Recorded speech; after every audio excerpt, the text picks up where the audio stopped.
Bienvenue sur Télé Antilles, que vous soyez sur Free, le canal 932, sur Orange, le canal 398, ou encore sur Bouygues, le canal 407. Une émission que vous pouvez également télécharger en podcast sur les différents réseaux sociaux de Télé Antilles. On remercie notre directrice des programmes, Danielle Borilla, notre community manager, Lady Sly, Jean-François Saint-Louis pour la mise en image et Peggy Ladéon, qu'on salue par la même occasion, qui nous réalise cette émission. Mesdames, Messieurs, soyez les bienvenus aujourd'hui. Alors, je suis très content donc d'avoir ces invités que je vous présenterai d'ici quelques instants pour m'accompagner aujourd'hui. On va parler sport. On va parler donc du sport antillo-guyanais, du sport domien en Île-de-France, avec, j'ai envie de dire, deux grands Manitou, des personnes qui sont aux responsabilités donc depuis fort longtemps. Ils sont président de club de football ici en région parisienne. On est avec Paul Maire, président du RC Saint-Denis depuis 41 ans. Maintenant, mon cher Paul, bonjour, bienvenue. Tout à fait, bonjour, depuis 84. Voilà, donc 41 ans à la tête du RC Saint-Denis, un club, un club domien, mais pas que, puisqu'on n'accueille pas que les domiens au RC Saint-Denis. Tout à fait. C'est une grande famille footballistique. 41 ans, c'est pas rien quand même. Hein. Du moins, on essaie de travailler, quoi. Ouais. Donc, on espère aller le plus loin possible, mais bon, c'est très difficile, quoi. Alors, le plus long possible, on en parlera longuement dans cette émission. Vous êtes là pour ça. Et puis, deuxième invité, qu'on ne présente plus, donc dans le paysage, j'ai envie de dire, footballistique antillo-guyanais ici en Île-de-France, c'est Jocelyn Boisdur, président des Antillais de Paris 19e, stade Jules Ladoumergue, où vous portez résidence, donc et depuis 34 ans, il va falloir fermer les portables. Je l'ai dit, donc les mettre. Voilà. Alors, présentez notre invité, Jocelyn Boisdur. Bonjour à tous, et puis merci de m'avoir invité. Oui, effectivement, depuis 1991, mars exactement, 91 jusqu'à nos jours, je suis le président des Antillais de Paris 19e, à la porte de Pantin dans le 19e. Voilà. Qui existait au préalable ou alors ça a été une création en 91 ? Non, ça a été une création de ma part, enfin bien entendu, avec d'autres Antillais au niveau de la communauté antillo-guyanaise. D'accord. Et depuis le stade Jules Ladoumergue, qui est votre résidence Et depuis, nous sommes résidents au stade Jules Ladoumergue. D'accord, très bien. Paul Maire, le RC Saint-Denis, voilà, depuis 84, création, ou alors ça existait déjà ? Non, on a créé, j'ai créé ce club, j'avais 24 ans, donc avec tout simplement un groupe d'amis, ou plus des amis familiales, juste autour d'un coup, on devait boire un coup, jouer une partie de belote. Donc il y avait Guadeloupéens, Martiniquais, puis on a décidé de monter le club. J'habitais à Saint-Denis, donc j'ai dit pourquoi on ne créerait pas un club qui s'appelle Saint-Denis. Et puis le deuxième, c'était que je suis originaire de Rivière-Pelote. Donc d'où le RC. Le RC de Rivière-Pelote. Ouais. Et puis il y avait un gars qui s'appelait Laoui, Alex, qui était de la Guadeloupe, donc je crois que c'est Bastère.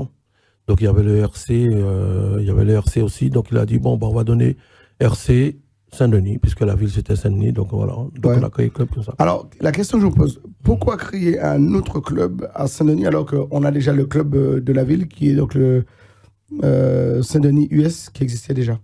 Non, le Saint-Denis US, ça n'avait rien à voir avec nous, parce que moi quand j'ai créé ce club, c'était pour être avec la communauté antillaise. J'en avais pas mal d'Antillais qui cherchaient des clubs.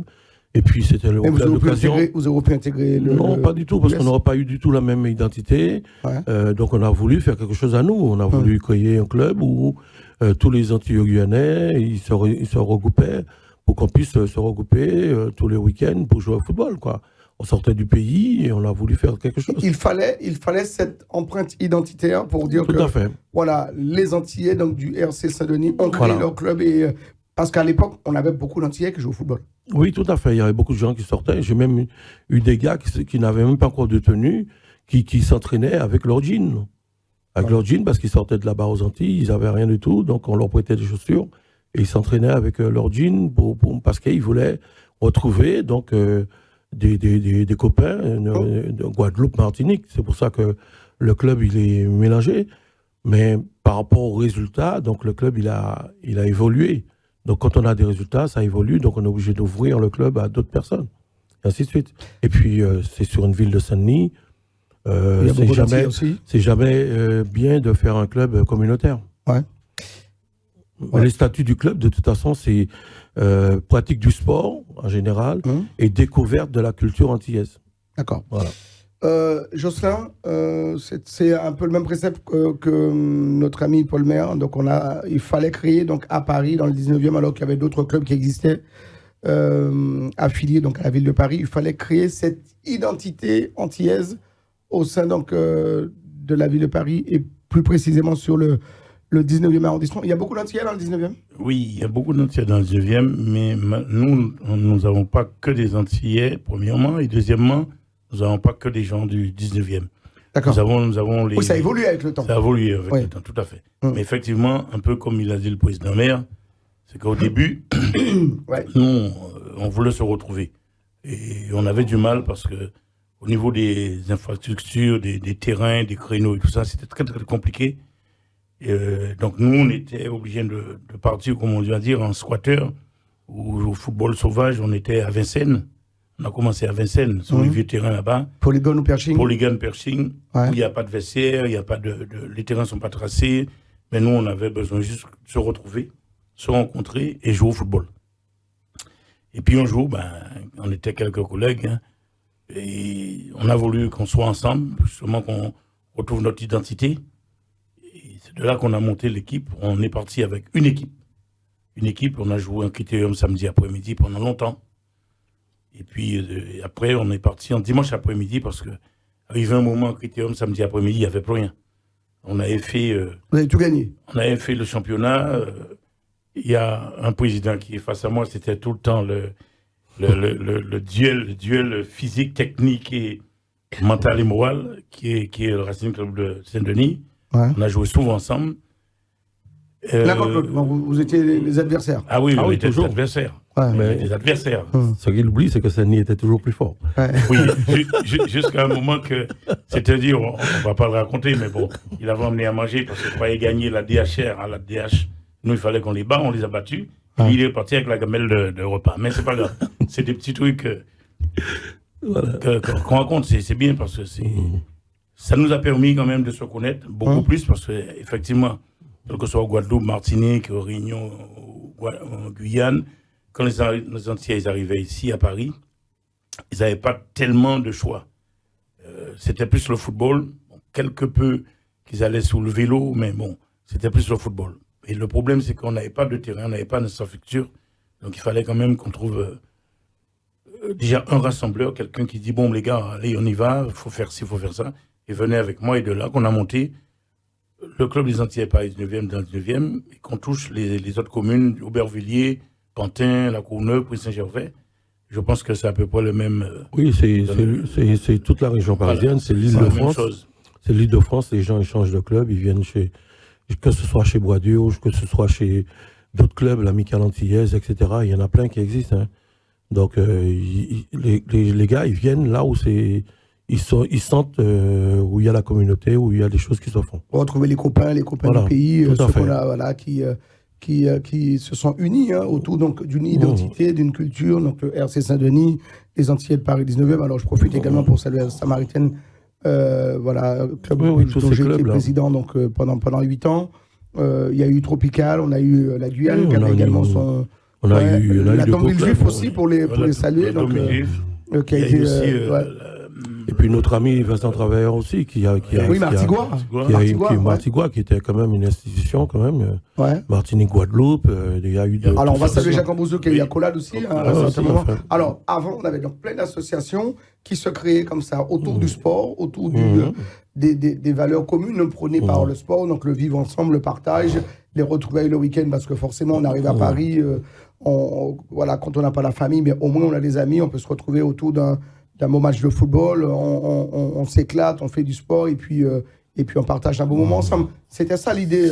C'était ça, tout à fait. C'était ça l'idée au début, donc cette réunification. Et puis ça a porté ses fruits. Alors, on rappelle que les clubs que vous représentez donc, existent toujours. Il y en a d'autres qui ont disparu. Tout à fait, oui, tout à fait. Je parlais d'Accolade. Accolade a disparu. La Guyane, je n'entends plus parler.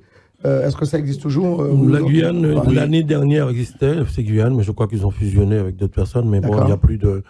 le problème des clubs, c'est qu'il n'y a pas le relais, si vous voulez. Donc, les présidents sont un peu fatigués parce qu'il n'y a personne pour prendre le relais de ce genre de choses.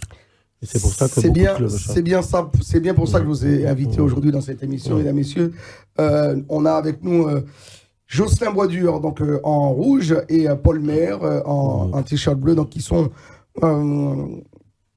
pour Paul Maire, donc président du RC Saint-Denis, et puis pour Jocelyn Boisdur, président des Antillais de Paris 19e. Alors, on est dans cette euphorie des années 80, 90 où tout fonctionne. L'associatif fonctionne bien. Alors, même avec peu de moyens, on faisait beaucoup de choses. C'était un peu ça. Aujourd'hui, donc, les choses sont différentes. Mais j'ai envie de vous dire, messieurs, quand vous aurez raccroché les crampons, quand vous aurez raccroché administrativement, vous aurez quitté le RC Saint-Denis, quelle suite pour vos clubs? Ou les Antillais de Paris 19e, quelle suite pour votre club, Paul? Jocelyn, pour répondre d'abord. Alors, moi, je pense, je suis en train de préparer la relève. Malheureusement, les jeunes de maintenant... Ouais, mais ça fait 30 ans que tu me dis ça. C'est difficile. Ouais. Et ça me fera, pour être poli, je ne vais pas le dire, mais ça m'embêterait beaucoup de voir, après tout ça de temps, passer et sur le terrain et administrativement au niveau du club des Antillais de Paris 19e, lâcher et que ça meure. Que le club meure. Ça me fera de la peine. Ouais. Donc c'est pour ça encore je tiens, j'essaye de mettre en place et je pense que ça va être fait pour l'année prochaine. Très bien, donc en tout cas, le club est là, se porte bien. En plus, vous avez notamment en U20, vous avez donc de très très bons résultats cette année où je suivais un peu. C'est vrai. Voilà, vous avez une équipe senior aussi. Alors, on a une équipe senior qui fonctionne pas mal. Ouais. On aurait pu faire mieux, mais bon, malheureusement, il y a toujours des hauts et des bas au sein du club et puis dans la saison.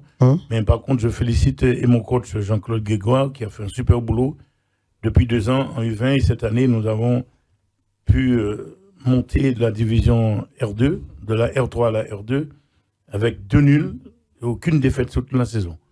Donc, je pense qu'on grandit prudemment surtout, c'est ça, et sérieusement.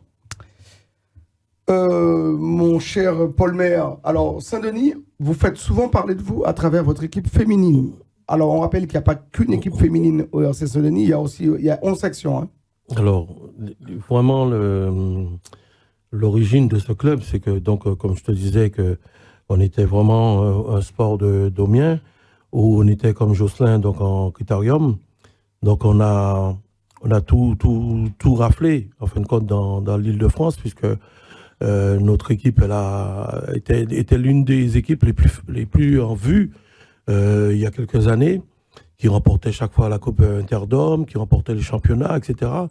Mais quand on arrive au plus haut niveau de la Ligue de Paris, en garçon, les enfants, les parents qui sont là, qui ont créé ce club, ils ont eu des enfants, des filles, et ces filles ont voulu jouer au foot aussi. Ouais. Donc de là est partie tout simplement la constitution d'une équipe féminine. Et on a eu la chance d'avoir des filles qui sortaient du club franciscain, qui était en France, qui sont venues chez nous, et on a créé tout simplement une équipe senior féminine. Et l'année qu'on a créé cette équipe féminine, on a commencé à grimper l'échelon. Ouais. En l'espace de 5 ans, on est arrivé au maximum. Mais malheureusement... Vous avez été jusqu'à la 2e division? Non, mais là, c'était juste au début, la création. Ouais. On est arrivé très, très, très haut. On jouait contre les équipes de Paris Saint-Germain, etc., tous ces trucs-là. Et arrivé là, mais on n'avait pas fait les structures qu'il fallait pour avoir des équipes de jeunes, etc., parce qu'il y avait des obligations. Donc, on a continué et on a mis en place des équipes de jeunes, une école de foot. Et là, maintenant, à cette période, on a exactement 11 équipes féminines. 11 équipes féminines, ce qui veut dire de l'école de foot de 6 ans jusqu'au U13.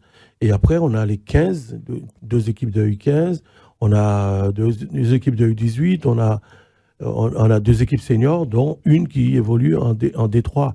Et on est arrivé, on a fait 3 campagnes de D2 nationales, ce qui veut dire là où à la porte de l'Olympique. L'antichambre des voilà, de l'Olympique lyonnais, parce que bon, dans notre championnat, quand on est en D2, donc on a le Stade de Reims, on a Lille, on a tous ces clubs-là qui sont montés là-haut, et Lens maintenant qui va remonter, donc tous ces clubs-là étaient dans notre championnat. Donc Saint-Malo, Marseille, tout ça, on a rencontré toutes ces équipes, Saint-Etienne. J'ai fait presque toute la France. Ouais, ça veut dire que quand on sillonne, quand on est en deuxième division et quand on sillonne toute la France, ça veut dire qu'il faut un certain budget, il faut quand même pour... Oui, ça c'est très difficile. Mais bon, j'ai eu quand même l'avantage d'avoir une ville qui s'appelle de Saint-Denis, où j'ai eu des élus qui ont aidé comme ils pouvaient, parce que bon, c'est de l'argent public, hein, donc c'est pas évident. Et puis nous, on s'est battus pour aller chercher de l'argent, pour aller faire des manifestations, pour faire des soirées, pour faire tout le monde payer sa cotisation. Faire venir des sponsors. Voilà, faire venir des sponsors. Et puis on a eu beaucoup de gens qui payaient leur cotisation, parce que tous les clubs là dont on en a parlé tout à l'heure, il y a beaucoup de clubs où les gens ne payent pas leur cotisation et ils ne peuvent pas payer au niveau de la ligue les licences, donc ils coulent. Ils coulent. Donc nous, on a mis un règlement là-dessus où tout le monde doit payer sa cotisation pour que ce club il continue de vivre. Donc s'il n'y a pas d'argent qui rentre, le club ne peut pas continuer de vivre. Parce que d'autant plus que maintenant, quand on est en D3 ou bien ailleurs, il faut payer tous les éducateurs. Et ça, c'est le rôle du président, Paul Maire, donc de tenir ce discours, de tenir cette ligne-là pour que le club ne plonge pas, que tout le monde paye ses cotisations, que le club soit à jour au niveau de la ligue, parce que pareil, hein, il y a les PV, les contraventions qu'il faut payer quand on prend un carton jaune ou un carton rouge. Oui, il y a ce qu'on appelle, je sais bien, parce que j'étais président de club, il y a l'engagement du club, parce que quand le club démarre sa saison, il faut l'engager. Donc il faut envoyer son adhésion. On vous demande un certain nombre de licences avec un certain montant à payer. Donc, et tout ça, c'est des avances. Tout ça, c'est des avances. Donc on a 30% sur les licences qui ont été payées. Par exemple, moi, comme mon nom, on n'a rien à cacher, moi, c'est à peu près 6 000 à 6 000 euros de licence. Donc je dois donner 30%. Pour une saison. Pour la saison, oui. Ouais. Donc je dois donner 30%. Donc, si je n'ai pas cet argent, il n'y a aucune licence qui sera débloquée. D'accord, donc 2 000 euros pour déjà engager. Là, j'ai dû payer 2 000 et quelques euros, oui. Voilà, donc plus l'engagement du club, etc. Donc, voilà.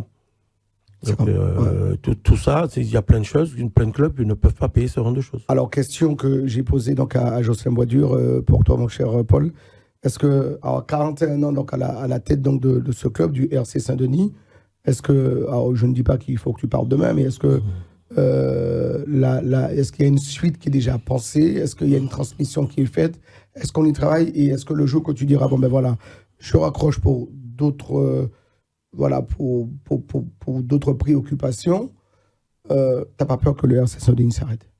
Ben, je l'aurais fait il y a 4 ans de ça, j'ai pensé à ça, j'ai dit bon ben il faut que je parte.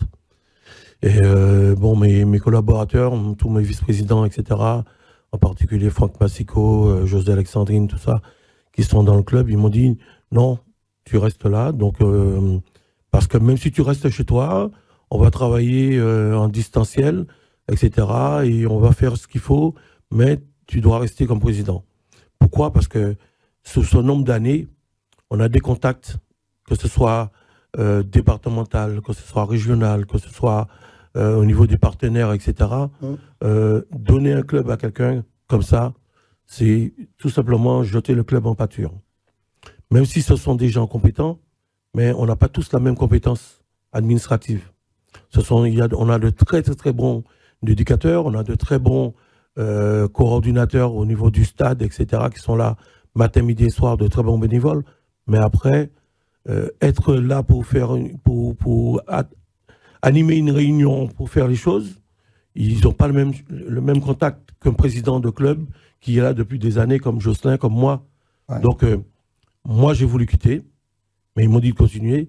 Et tant que je n'aurai pas quelqu'un vraiment de stable, que je sais qu'il pourra prendre ce club et qui continuera, je ne laisserai pas le club. Maintenant, la question que je vous pose, est-ce que réellement vous avez envie de quitter? Est-ce que vous avez envie donc de transmettre ce flambeau, ce relais pour une relève avec une autre génération, une nouvelle génération qui ne voit pas forcément les choses comme vous les voyez? Il faut se dire très clairement les choses.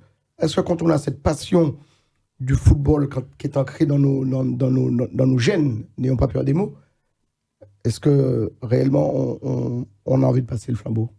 Moi, personnellement, si j'ai quelqu'un qui est capable de prendre le club comme il faut, moi, je suis prêt à l'aider pendant une année pour qu'il rentre dans le truc. Non, mais une année, c'est insuffisant. Oui, mais on est là, on regarde, sans pour cela imposer des règles et que le gars il travaille. On est là pour ça. On crée un comité directeur, c'est pour essayer d'avoir des gens compétents pour continuer la route. Imagine que je décède. Il est bien obligé de continuer le club. Ouais. Jocelyn qui voulait rajouter. Alors, moi, je voulais juste appuyer sur ce qu'a dit le président maire.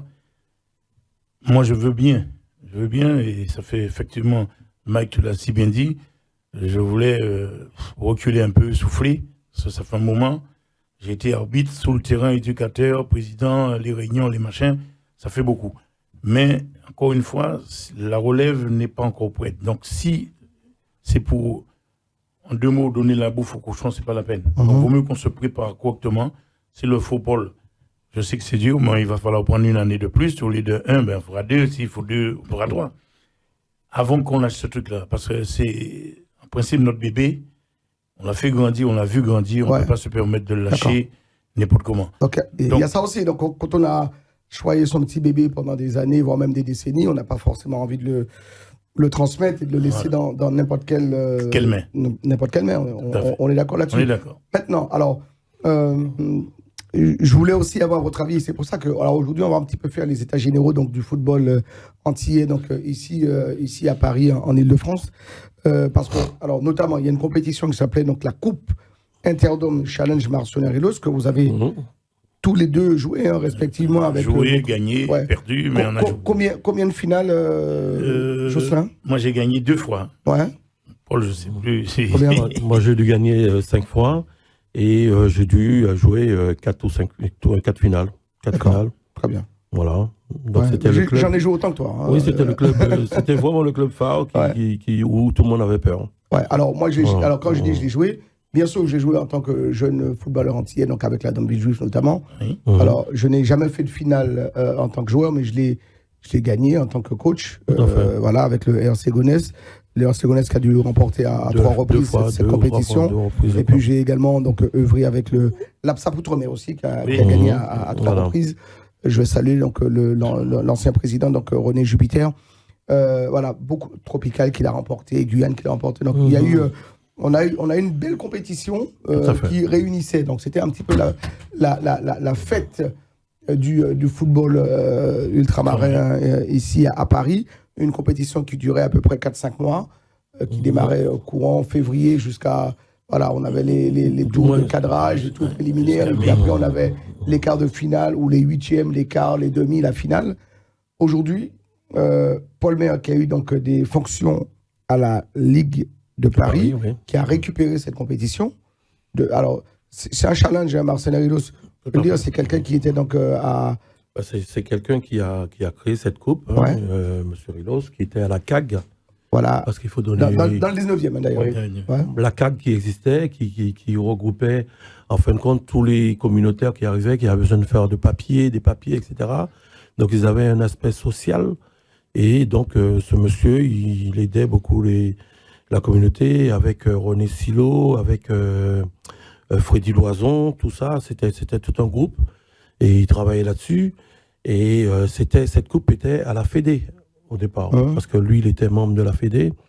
Et après, ça a été remis à la Ligue de Paris. D'accord. Voilà. Mais donc, il est décédé, donc on lui a donné le nom Challenge Marcionarilos. Ouais. Challenge Marcionarilos. Il y a eu une coupe qui était presque la même. C'était dans le temps, c'était la coupe de la FAG, où tous les clubs ils se regroupaient, mais c'était pas du tout pareil, c'était FGT. Mais ça a été pris par la Ligue et c'est une coupe qui fonctionnait très, très, très bien dans la mesure où il y avait, à partir des 8e de finale, tout se déroulait à la Porte de la Chapelle. Voilà. Aujourd'hui, c'est le Adidas Arena. Voilà. Enfin bon. Oui, voilà. C'est la Porte de la Chapelle. Il y avait les 2 terrains de football là. Ouais. On se réunissait tous les mardis, tous les jeudis pour les matchs. Donc on avait toute la communauté. Et il y avait beaucoup de monde. Toute la communauté pouvait venir assister à ces 2 matchs.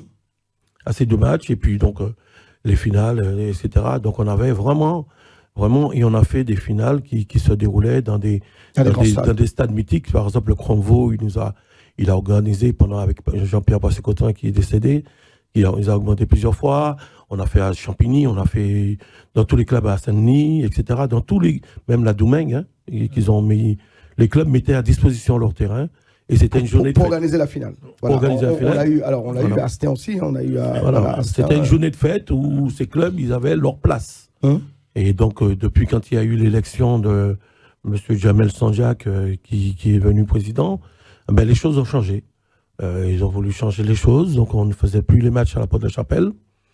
On ne faisait plus les matchs comme c'était prévu avec un partenaire. En même temps, à la Chapelle, le stade était voué à disparaître. Donc, du coup, mais en même temps, j'ai l'impression que on a voulu, alors vous me dites, vous m'arrêtez si j'ai des bêtises, on a voulu la disparition de cette coupe. C'est possible. Dans un premier temps, alors, au début, ce sont les clubs domiens. Quand j'y domiens, donc on avait également des Rionnais, les Rionnais de Sénat, pour les saluer. On avait d'autres clubs qui jouaient cette compétition. Et puis on a changé le règlement en disant, Paul Maire, tu étais là en disant, voilà, c'est pas une coupe qui est uniquement dédiée aux Outre-mer. C'est du racisme de dire que c'est uniquement aux Antillais. Donc du coup, non. En fin de compte, c'est un peu ça. En fin de compte, je veux dire exactement les choses. C'est que cette coupe, les clubs qui avaient la connotation antillaise, ce qui veut dire que, par exemple, Antillais, Paris 19e, c'était un club antillais. Oui. Il n'y avait pas de souci dans ces clubs-là. D'accord. Mais il y a eu un club qui est venu se créer, ce qui veut dire un club cité, je ne sais plus quoi. Et ce monsieur, donc il a voulu s'engager. Nous, dans cette compétition. D'accord. On lui a dit non, on ne peut pas le faire entrer dans cette compétition parce qu'il n'a rien qui ressemble à un club domien. D'accord. Ok. Ce monsieur, il a été jusqu'au CNOSF pour faire valoir en disant que c'était éthique du sport. Donc voilà. Le Graal donc du sport en France, donc c'est le sport olympique, comité national donc du sport olympique français, et qui peut dévouer la fédération, la ligue, et donc il a gagné ce monsieur. Donc ce monsieur, il a été là-bas, et il a fallu qu'il démente en disant qu'il avait des ultramarins dans son équipe. Ouais. Et qu'il avait le droit de participer. Est-ce vrai? Il a été pendant une année, mais on a vérifié. Mais il faut savoir une chose, c'est qu'en 84, quand on a créé comme Bois-Dur les années d'avant, il y avait beaucoup d'Antillais qui sortaient de là-bas. Ce sont des Antillais qui arrivaient ici. Ouais. Et les enfants, par exemple là maintenant, les enfants là, ils sont nés ici en France. Il y en a beaucoup qui ne sont pas de père antillais, ils ne sont pas de machin. Il y a des Africains dans tous les clubs. Il y a des métis. Il y a Antillais 19e, mais Antillais 19e, il y a combien d'Africains peut-être dedans? Donc, alors tout ça, on a perdu les gens de la communauté. Donc, on a l'éthique, l'identité antillaise. L'identité antillaise. Donc, on ne pouvait pas aller dire que si tu as 5 blancs dans l'équipe, ils ne sont pas antillais, tu n'as pas le droit de jouer. Or, le club, dans son statut, il a la connotation antillaise. Donc, on ne peut pas refuser les gens. Donc, on s'est retrouvé avec une finale à Champigny où il y a eu le club d'Aulnay. Aulnay, c'est un club antillais, les Antillais d'Aulnay. Ouais. Et d'Aulnay, il n'y avait que des Arabes. D'accord. Lors de la finale, il y avait 2 Antillais dedans. Oh, il y en avait quand même. Il y avait 2 Antillais, mais il faut qu'il y ait plus de Domiens. Machin, parce qu'au départ, dans les statuts, c'était 3 étrangers. D'accord. C'était 3 étrangers. Et là, ça s'est renversé avec Aulnay. Ça s'est renversé depuis quand le gars, il a fait ses réclamations. Ouais. Ça s'est renversé. Donc, on ne pouvait plus. Donc, on a essayé de travailler dans ce sens-là. Et puis, il ne faut pas oublier qu'on avait tous les APSAP. Ouais. Tous les APSAP, il y avait des règlements au niveau des hôpitaux où, si tu ne travaillais pas à l'hôpital, tu ne pouvais pas participer dans un club de foot de l'APSAP ou des entreprises. Donc, en fin de compte, tout ça, ça a changé, où il n'y avait plus le nombre de personnes qui devaient participer, etc. Donc, ça a été ouvert à tout le monde Parce que de quel droit on peut dire que ce monsieur n'est pas antillais? Non, mais ceci dit, est-ce que c'est uniquement les règlements qui ont fait en sorte que la Coupe Interdom Challenge Marcel Rilos donc a plongé elle existe, est-ce qu'elle existe réellement encore, cette compétition? Je vous pose la question à tous les deux. C'est-à-dire que la Coupe, elle existe, le nom y est toujours, sauf que maintenant, la compétition, elle est... Tu l'as joué cette année, par exemple? Oui, on l'a joué. Oui. Ouais. On a joué, on a été éliminé en quart de finale contre les Rayonnais de Mélensénard, chez eux, mais ça n'a pas le même engouement, les gens, ils n'ont pas la même envie, effectivement, parce qu'il y a eu tellement de soucis, comme il dit le président Paul Maire. Donc, je pense que c'est là qu'il faut peut-être, si on veut que cette coupe perdure, continue à exister, il faut qu'on revoie pas mal de choses. Et nous, les présidents d'association, je pense que on n'a pas parlé d'eux, mais justement, je fais un petit coucou. C'est l'AS Outre-mer des Fours-Bastais, qui justement, ils ont parlé de ça. Et on doit se rapprocher, certainement à la rentrée, pour pouvoir porter un peu nos idées à la Ligue et à M. Sanjak qui puisse nous écouter pour qu'on puisse voir si on remet pas la Coupe Interdom, peut-être pas au niveau qu'elle était, mais faire mieux que depuis quelques années. Là. Oui, mais comment? C'est-à-dire que là, aujourd'hui, en fait, d'abord, médiatiquement, on n'en parle plus de cette compétition. Voilà. Je le dis très honnêtement, parce que j'ai toujours... on avait toujours suivi, moi, en radio, j'avais toujours suivi... Le déroulement, hein, le programme donc, de la coupe, ce qu'on appelle donc, la coupe des Dômes. Hein, ici, on a l'impression qu'elle est vouée à disparaître. Alors, peut-être comme d'autres structures. Alors, la question que je vous pose... Alors, moi, je peux répondre. Il y a plusieurs facteurs que cette coupe risque de disparaître et risque de disparaître pour de bon. Parce qu'il y a plusieurs trucs. Il y a déjà, premièrement, beaucoup de clubs, normalement, dans le règlement de la Coupe Interdom, il devait y avoir les équipes, tout ce qui est les barrages, etc., les cadrages, etc., les équipes doivent jouer le soir. Beaucoup d'équipes n'ont pas de terrain pour faire ces matchs, le soir. Ensuite, on a le problème qu'on n'est pas dans un règlement, on n'a pas un calendrier fixe de la Ligue de Paris. La Ligue de Paris, on a demandé à ce qu'il y ait un calendrier fixe, ce qui veut dire que le samedi après-midi, ou un dimanche après-midi, telle date, il y a tel et tel match de la Coupe Interdom, comme c'est pour la Coupe de Paris, etc. Ça n'a pas été fait. Ensuite, on a demandé à ce que la Ligue est sponsorisée par Crédit Mutuel. On a demandé à ce que toutes les sociétés comme AGS, je cite les sociétés, est-ce que je ne sais pas si j'ai le droit, AGS, Voyage Diet, toutes ces sociétés ultramarines intègrent cette coupe pour qu'on puisse avoir vraiment l'identité domienne, que ce soit les Rayonnais, l'Euromachin, etc. Une identité sportive antillaise. Ce qui veut dire que Tropique Marché vient, ils donnent des colas à champagne, etc. Ils font des choses, donc ils apportent quelque chose. Donc là, Télé Antilles ou bien Tropique ou n'importe quoi, Espace FM, seraient là, ils sont concernés, parce que ça concerne les ultramarins. D'accord, les DOM. Voilà, les DOM. Mais ils ont mis tout simplement le Crédit Mutuel en avant, et c'est tout simplement la Coupe Crédit Mutuel. Donc beaucoup de journalistes ils ont dit, comment se fait-il que vous mettez Coupe Crédit Mutuel et vous ne mettez pas Challenge Marcelin Rilos? Donc ils sont revenus derrière en mettant en sous-titre Challenge Marcelin Rilos. Ce qui veut dire que ce n'est pas une priorité, puisque Mme Rilos, lors des 2 dernières finales, n'a jamais été conviée.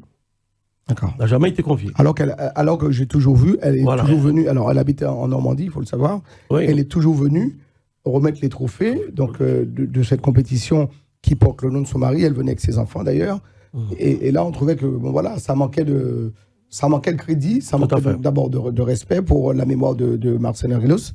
Et cette Ligue de Paris, n'ayons pas peur des mots, elle veut faire disparaître cette compétition. Oui, disons-le très clairement. Il faudrait poser la question à ceux qui sont.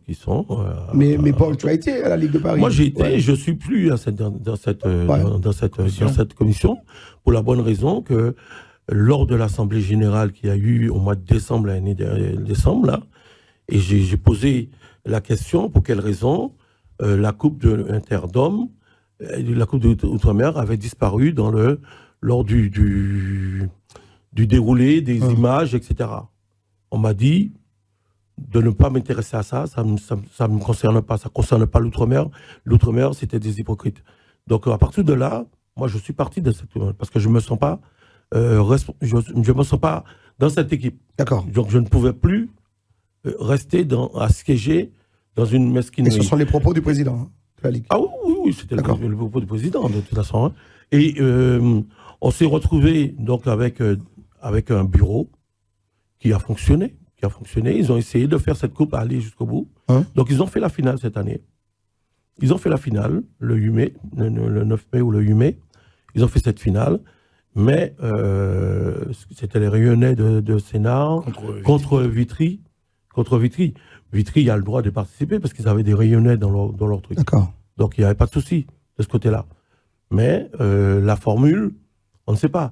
Il y a encore un deuxième truc que je dis comme quoi que elle est appelée à disparaître. C'est que nous, quand moi j'y étais, on a fait des assemblées, on a voulu rassembler tous les clubs. On leur a envoyé des convocations pour qu'ils viennent, par exemple, en début septembre, pour parler de ce qui... machin. On s'est aperçu que beaucoup de clubs avaient disparu. Ouais. Quand je suis arrivé à la Ligue de Paris... Pour exemple, le RC Gonesse que j'avais engagé dans cette compétition n'a jamais été invité à prendre part et à s'inscrire pour cette compétition. Il y a beaucoup de clubs qui ont disparu. Donc on choisit les clubs qu'on veut. Non, parce qu'en début de saison, il y a un engagement qui est fait, la demande d'engagement qui est faite quand tu t'engages dans ton championnat. Le RC Gonesse, pour revenir dessus, parce que je connais bien le dossier, on a été engagé dans cette compétition sans même participer à une réunion, sans même avoir été invité à quoi que ce soit. Aujourd'hui, donc la Ligue de Paris fait cette compétition, continue cette compétition du Challenge Marseille en sourdine, en invitant les clubs. Là, par contre, je ne peux pas te laisser dire Pourquoi ça. Pourquoi il n'y a plus assez Gonesse? Non, je ne peux pas te laisser dire ça. Pourquoi il n'y a plus assez Gonesse? Parce que le club, quand tu lances ta demande d'engagement, quand tu fais la demande d'engagement pour engager tes équipes jeunes, etc., il y a un dossier qui est marqué Coupe Interdom. D'accord. Voilà. Coupe Interdom, c'est au club de remplir comme quoi qu'ils vont participer à cette coupe. On l'a toujours fait. Non. Si tu es engagé, ton nom il est marqué dedans. Ça, c'est obligatoire. Tu ne peux pas dire non puisque c'est marqué. Ça, c'est. Bon, je ne suis pas secrétaire du club. On n'ira pas jusque-là, mais bon, jusqu'à présent, on a toujours été conviés. On a toujours disputé tous les ans, sauf cette année. Cette compétition. Bon, peut-être que cette année, ils n'ont pas été engagés, mais c'est pour ça. Parce que nous, moi, quand au début de septembre, on avait exactement 26 clubs engagés. Seulement d'engagés. D'accord. Dont 3 qui ont fait forfait avant même qu'on commence la compétition. D'accord. Donc, voilà. Ils ne sont pas repartis, donc. Ils ne sont pas repartis parce qu'il y a eu des problèmes d'argent, parce qu'ils n'ont pas pu payer les licences, etc., etc. Ouais. Et l'année d'avant, on en avait 36. L'année d'avant, on en avait 63. 63 clubs. D'accord. Donc d'année en année, on perd 50% des engagés. Voilà. Et on a perdu des clubs qui, financièrement, ne pouvaient pas continuer. Il n'y avait plus de président, donc il n'y avait plus de structure. Parce qu'il faut dire une chose aussi, c'est que nos clubs domiens, ils ont un problème de structure. Ce qui veut dire qu'il y a beaucoup de gens qui ne savent même pas comment faire des courriers pour pouvoir envoyer, etc. Donc, ils ont beaucoup de structures parce que le secrétaire, on ne sait pas qui c'est le secrétaire. On ne sait pas qui c'est le correspondant. Donc, c'est que le président qui fait tout. Et si il n'y a pas eu de délégation, si chaque club n'a pas mis ses délégations, en fin de compte, tu te retrouves que le président est parti en vacances, pendant exactement 2 mois, il y a personne qui a fait... Il y a une vacance du... Voilà, donc il manque des trucs.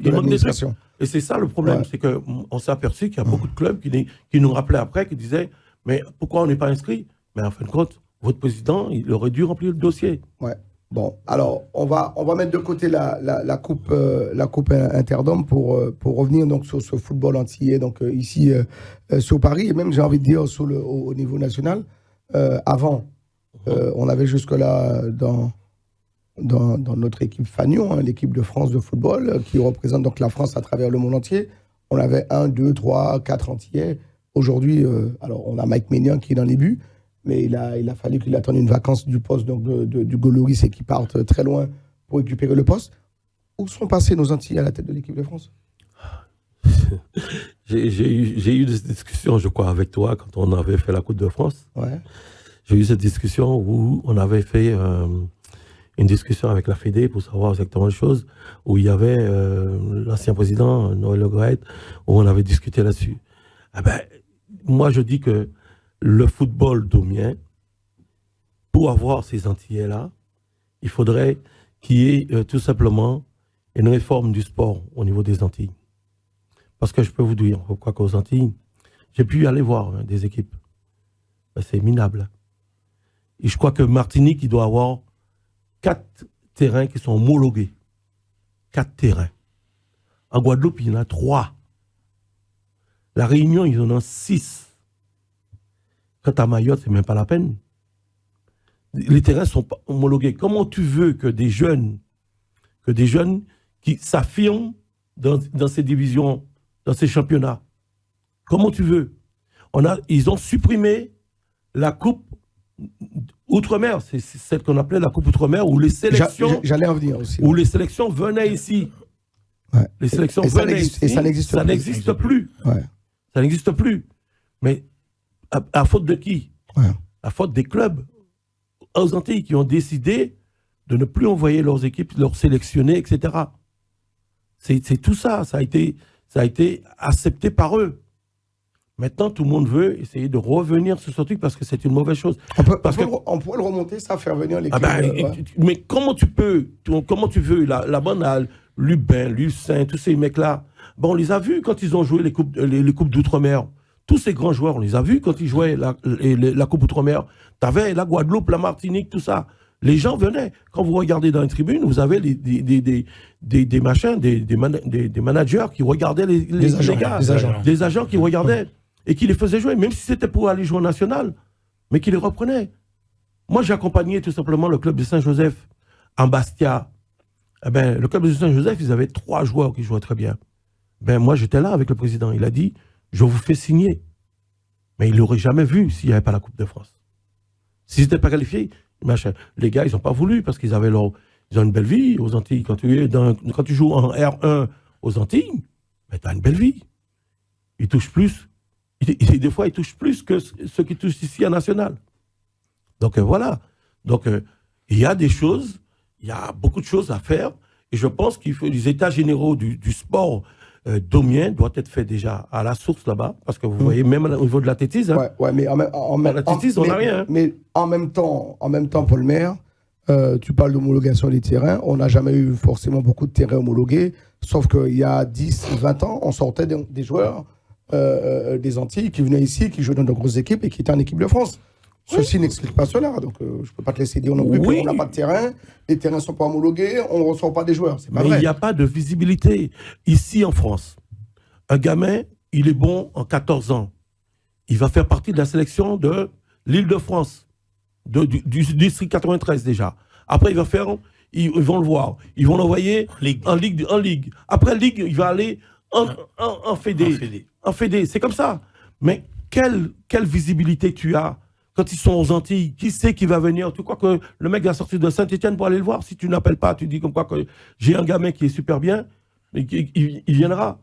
Mais qui viendra? Il faut qu'il y ait ces sélections, il faut qu'il y ait ces détections, que ces gamins qui puissent venir ici à Clairefontaine, qu'ils fassent des choses pour voir les gamins. Les mecs, ils vont venir, ils vont regarder un gamin de 13 ans, 14 ans. Là, à partir de là, ils vont dire, ah, il est bon celui-là, on va le prendre. Ici, il y a une multitude de tournois internationaux où tu vois des gamins qui sortent. Tu vois des mecs qui sont déjà prêts à signer avec les parents. Parce que le gamin, il est bon, parce qu'il est vu. Il est vu. Mais il fait partie de la ligue. Tu as un enfant qui est dans la ligue de l'Aisne. On l'a vu. Si on ne le voyait pas, il allait rester dans son club, il allait mourir dans son club. Parce que personne ne l'a vu. Il faut partir de la détection depuis aux Antilles, faire des trucs. Il faut que les clubs soient structurés pour pouvoir emmener des enfants pour faire des tournois ici, etc., pour faire des choses. Et c'est de là qu'on va détecter les gens au fur et à mesure. Alors, moi quand même, le constat, il est triste.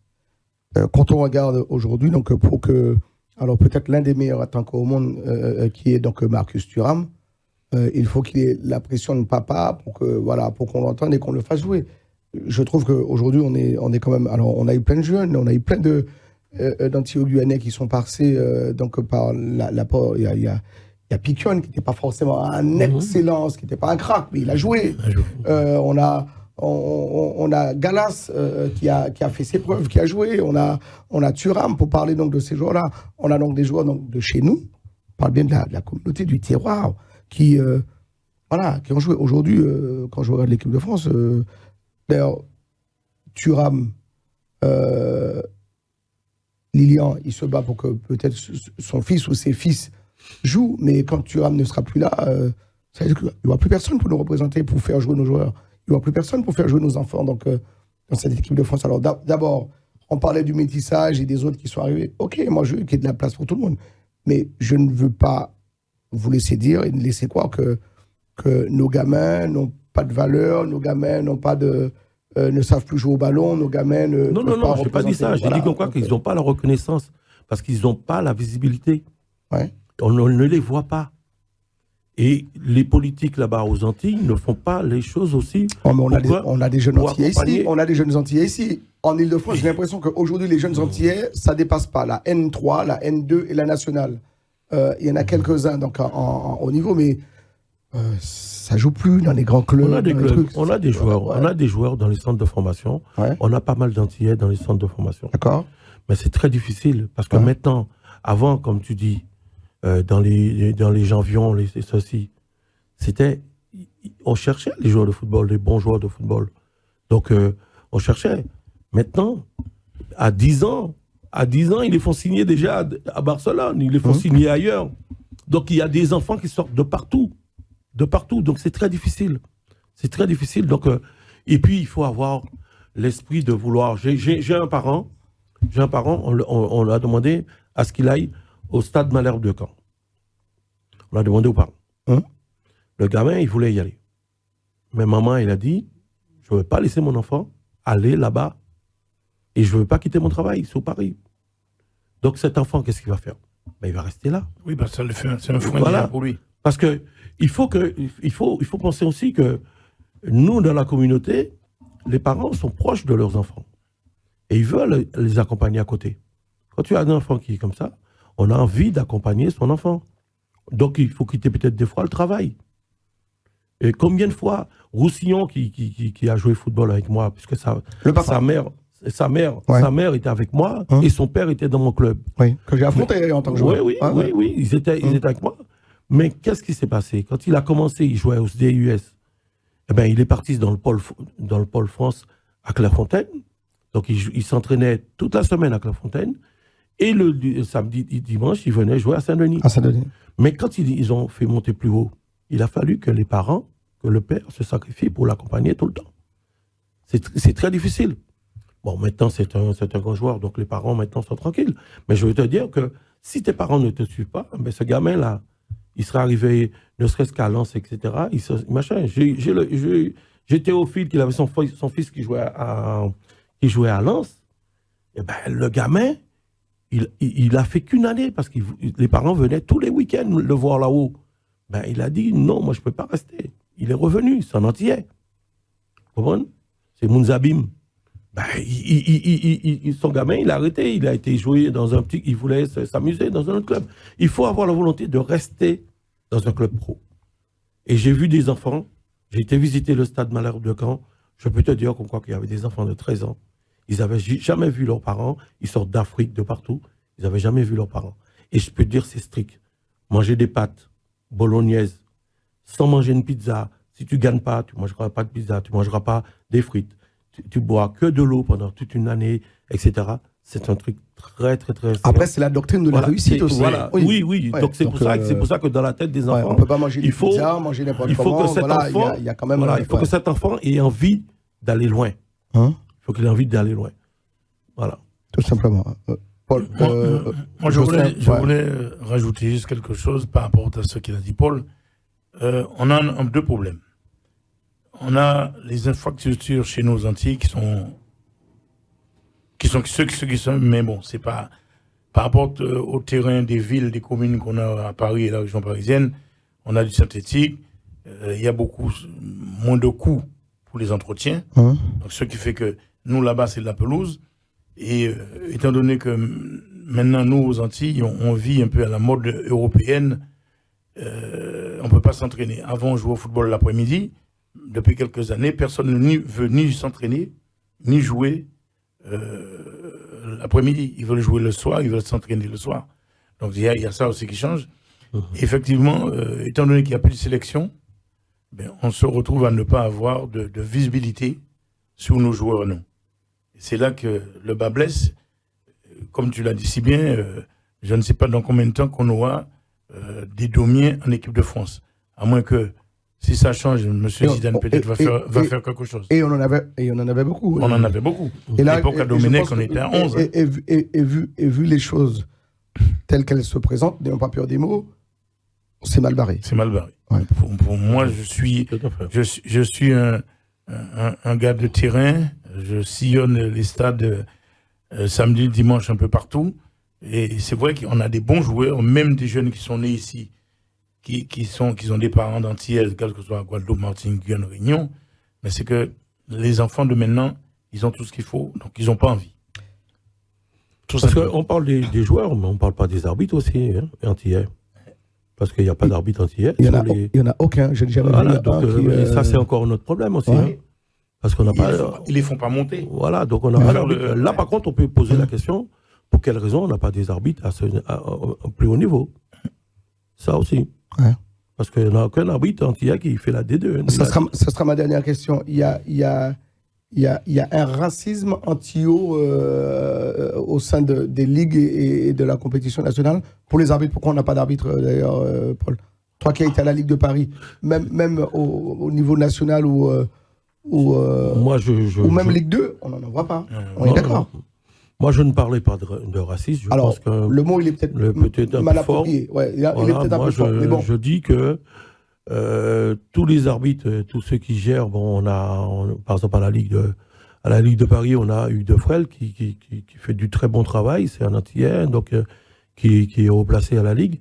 Mais bon, il y a encore d'autres personnes. Donc, mais ils arrivent au niveau de la Ligue, mais après, il faut qu'ils aillent au niveau Fédé. Donc, au niveau de Fédé, je ne sais pas exactement. La Ligue, ça reste régional quand même. Hein. Voilà, donc je ne sais pas exactement. Mais au-dessus, on n'a personne. Au-dessus, pour la Fédé, je ne peux pas dire, parce que je ne suis pas dans l'institution vraiment de la Fédé. Moi, je m'occupe juste d'accompagner les clubs ultramarins pour la Coupe de France. Donc, voilà. Donc, mais je sais qu'il y a des choses qui se font. Il y a eu l'état généraux des clubs antillais, des clubs domiens qui a été fait là par M. Thuriez. Et on a une femme, Madame Montlouis, qui est rentrée maintenant au sein de la Fédé. Et on a exposé quelques trucs et elle est en train de travailler sur des choses pour le football domien. Très bien. Merci en tout cas à vous d'être venu dans cette émission. Paul Maire, le président du RC Saint-Denis, donc depuis 41 ans, qui était avec nous aujourd'hui dans cette émission. Jocelyn Boisdur, qui est le président des Antillais Paris 19e depuis 34 ans maintenant. Donc là, on est fin de saison. On prépare déjà la saison prochaine. Oui, nous, à mon niveau, c'est pour ça que je ne suis pas encore parti en vacances. Comme je vous ai dit, on a une équipe U13 qui est montée de la départementale à la régionale, donc U13 Élite, où on joue à 11, football grand terrain. Et les U20 qui sont montés en R2. Donc cette année, on va encore sillonner un peu les communes et la région parisienne. Voilà. Donc, la R2, c'est la régionale 2. Régionale 2. Pour ceux qui nous regardent. Tout à fait. Voilà. Et donc, on est obligé de mettre, comme il a dit si bien Paul, c'est maintenant qu'on doit faire les engagements et des équipes, les jours de match, les heures et les endroits qui doivent jouer. Voilà. Sinon, les Antillais de Paris 19e se portent bien. Grâce à Dieu. Merci. Paul moi, je suis en plein dedans parce que le championnat de D3 commence le 3 septembre, donc ce qui veut dire que plus tôt que tous les autres. Donc, vous avez fini combien avec les filles On a fini 8e du classement. D'accord. Sur 12. Vous êtes sauvés? On est sauvés, donc on est resté en D3 avec un projet qui va se construire bientôt. Où vous aurez quand même j'en parlerai peut-être demain ou après-demain, avec un champion du monde qui sera peut-être avec nous, donc qui accompagnera le club. Donc voilà. Mais pour viser le monter en D2 pour les filles. On travaille pour ça, donc on est en train de faire un gros travail pour essayer de monter en D2, sachant que la D2 devient professionnelle l'année prochaine. Donc On est en train de recruter, on est en train de faire des choses, on a beaucoup de changements dans le club, donc on va faire ce qu'il faut.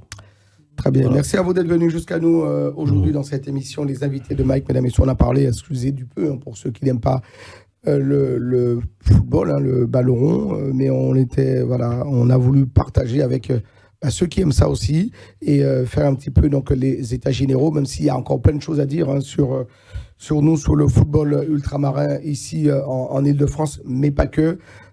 Paul Maire, donc président du RC Saint-Denis, qui était avec nous, mais également Jocelyn Boidieu, président des Antillais de Paris 19e.